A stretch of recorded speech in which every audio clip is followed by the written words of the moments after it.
That's a good way to talk about it. All right, let's talk about Perfect Dark.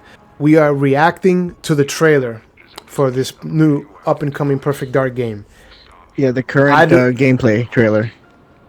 I do not like the parkour looking aspect of it. I feel like it is a little bit questionable watching the gameplay and kind of watching the interactions and all. Yep. I don't want to judge it too harshly until I get my hands on it. It is a step in a new direction, and it's definitely an interesting one that I'm anticipating. Honestly, I don't feel like the parkour is entirely the main focus. I think it's the balance. Whereas in Mirror's Edge, all you're doing is jumping from rooftop to rooftop, and sure, you might go into a room, wall run to kick one of the guards in the face when you could have just done that from the ground.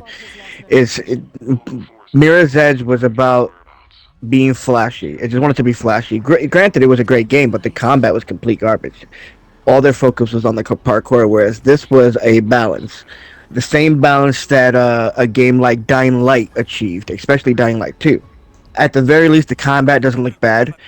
So I think they found the perfect balance, and there's not too much focus on one thing. one of the things that the devs talked about with Perfect Dark was you're going to have the option how you do the objectives, and that will then change the outcome of how it kind of ends, which was compared to Hitman, which I'm not too familiar with Hitman. I said, oh, that's actually pretty interesting. So I remember, in Perfect Dark, you could fail an objective, but if you did something else, you basically reactivated the objective and then completed it. So what they're offering in this Perfect Dark is you can do this objective maybe 2 or 3 different ways. So that's another interesting aspect of into this game that I look forward to. Graphics, not much to say there because, again, it's like I said about the RoboCop game. It's a standard now. Nobody's even impressed anymore with graphics like that. Overall, I can say that personally, I wasn't impressed with this, but I love Perfect Dark so much, I'm going to pretend to be optimistic because I'm not an optimistic person.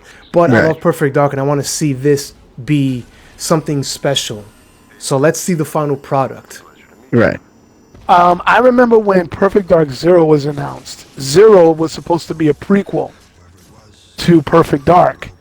And it was very cartoonish, obviously. I played maybe like a quarter of it, and it just didn't sell me. Controls were clunky.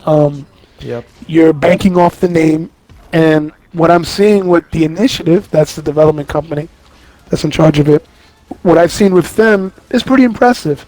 But at the same time, I'm not going to be outrightly sold on what a trailer is producing because, as we said earlier, these are like things that are found on the cutting room floor, put together and used, and go, hey, this is kind of what the game's going to be about. I'm interested. Overall, I'm definitely interested. Yeah, I'm going to assume Perfect Dark Zero's fate suffered the same fate as the last Killzone game that came out for the PS5, which is we need a launch title, and we needed to show what the console can do, and that just killed the game entirely. It's like, okay, you have a pretty game, but it ain't shit if it's not good. That's right. That's an absolutely fair assessment. Hopefully the final product that we get is amazing. Hopefully it's something unique. And let's see if Initiative takes the initiative.